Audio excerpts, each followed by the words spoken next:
خدمت میں ہم پیش کرتے ہیں کہ ابو جعفر محمد ابن علی ابن الحسین ابن موسیٰ ابن بابوئے القمی، ابن بابوئے قمی سے روایت ہو رہی ہے، اور روایت کیا ہے؟ محمد ابن ابراہیم ابن اسحاق الطالقانی نے کہا،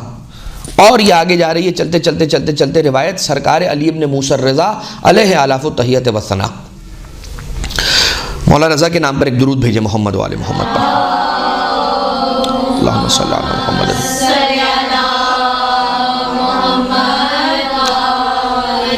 مولا ارشاد فرماتے من صام اول یوم من رجب، جو ماہ رجب کے پہلے دن کا روزہ رکھے، کس نیت کے ساتھ؟ رغبتاً فی ثواب اللہ، اللہ کے ثواب کی رغبت کے ساتھ، وجبت لہ الجنہ، پروردگار عالم اس پر جنت کو واجب قرار دیتا ہے۔ من صام یوما فی وسطہ، جو درمیانی دن کا روزہ رکھے، یعنی 15 شعبان 15 رجب کا روزہ رکھے، فی مثل ربیعۃ و مضر ومن صام، اور پھر پروردگار عالم اتنا اسے عطا کرتا ہے کہ جتنی اس کی مخلوقات ہیں پھیلی ہوئی ہیں اس زمین پر، جتنے اناج کے دانے اگتے ہیں ان خوشوں کے تعداد کے مطابق، ومن صام فی آخرہ جعلہ اللہ من ملوک الجنہ، اور پروردگار عالم جو آخر ایام رجب کے اندر روزہ رکھتا ہے تو پروردگار عالم اسے جنت کے مالکوں میں سے قرار دیتا ہے، اور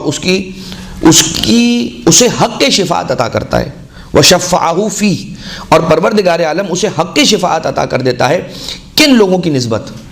اپنے والد کی نسبت اسے حق شفاعت عطا ہوتا ہے، یعنی وہ قیامت میں اپنے والد کی شفاعت کا حق رکھے گا، اپنی والدہ کی شفاعت کا حق رکھے گا، اپنے بیٹے کی، اپنی بیٹی کی، اپنے بھائی کی، اپنے چچا کی، اپنی چچی کی، اپنے خالہ کی، اپنی خالو کی، اور جن ہیں وہ جانتا اور پہچانتا ہے۔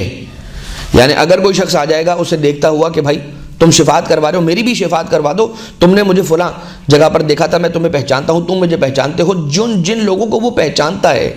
ان لوگوں کی بھی شفاعت کا پروردگار عالم اسے حق عطا کرے گا، یعنی خونی رشتہ داروں کی شفاعت کروائے گا، اور خونی رشتہ داروں کے ساتھ ساتھ جن لوگوں کو وہ جانتا پہچانتا ہے اور اپنے پڑوسیوں کی شفاعت کروائے گا۔ یہ تو بات ہو گئی، مگر اس کے بعد جو جملہ ہے، آخری جملہ اس روایت کا، کہ جو امالی صدوق کی روایت ہے اور عیون اخبار رضا کی بھی روایت ہے، آخری جملہ یہ، ذرا سنیے گا غور سے، وَإِن كَانَ فِيهِمْ مُسْتَوْجِبُ النَّارِ، اگرچہ ان لوگوں میں کہ جن لوگوں کی وہ شفاعت کروانے والا ہے، اگر ان لوگوں میں ایسے لوگ بھی ہوئے کہ جن پر جہنم واجب قرار دی جا چکی ہوگی، تب بھی پروردگار عالم اسے حق شفاعت دے گا، اور وہ ان کی شفاعت کروا کے انہیں جنت میں لے جانے کے قابل ہو جائے گا۔ اتنی ہی زور سے سبحان اللہ کاش ہم کہہ سکیں